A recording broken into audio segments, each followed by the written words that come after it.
That's a working class area. How would you describe it, Glenn? Oh, Springwood's always been a working class electorate. Always, the Aussie battler, so to speak.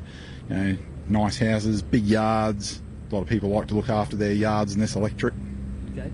Now, this is Labor heartland electorally. Mick de Brenny holds the electorate on, I think, 8%. You're a mechanic, you work on cars and electric vehicles and the like. Why are you standing for the Labor Party? Because I don't like the Labor Party values.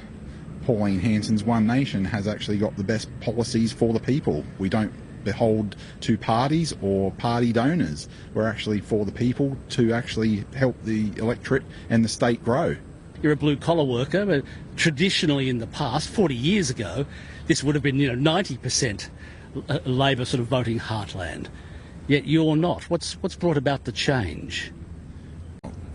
As it's been said before by other politicians and fellow colleagues, the Labor Party, they were a party of the worker, but now they're not. They're actually more for, larger corporations, hence all these big solar farms and wind farms.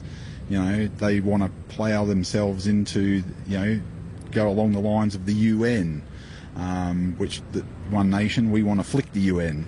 So we're not beholden to unelected bureaucrats. We will actually prosper and make the actual country and state a better place. What issues in the electorate of Springwood do they raise or ask about? The number one question comes up to me actually in the last 2 weeks is, what is our stance on the abortion laws? A lot of people have come and said that over the couple of weeks. And that actually has swayed them to either vote for me or not for me. So what is your position on abortion laws? The One Nation stance is something has to be done about it. James Bashby of Keppel, which is our Queensland leader, he's actually said something has to be done about it. Repealing those up till birth abortion laws, for social reasons, morally standing, that is not a good stance. Liberals, they've said openly that they're not going to change those policies. We've got the guts to say what you're thinking, so we're going to do something about it. So something has to be done. No one's raised the issues of youth crime, cost of living or homelessness so much, Glen Cookson? Not so much so. I think cost of living was actually one person's question today because he asked multiple questions because he was running off of a list.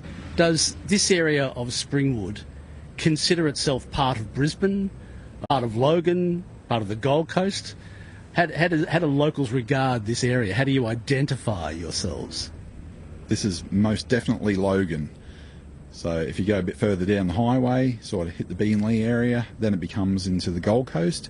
But if it actually the border of Springwood stops at Priestdale Road, right where the fruit mart is, and the other side of the road is Brisbane City. Is it proud to be a resident of Logan or something else? Oh yeah, the old saying, Logan Bogans. But we're proud to be Logan. So, we're pretty easy going, not like Brisbane City. Glen Cookson. Glen is the One Nation candidate for the electorate of Springwood. As I mentioned, when I went to the pre-polling centre yesterday, I tried to get hold of the sitting member, Mick de Brenny, but at this stage I've been unsuccessful. If that changes, I'll let you know. Your street, your suburb.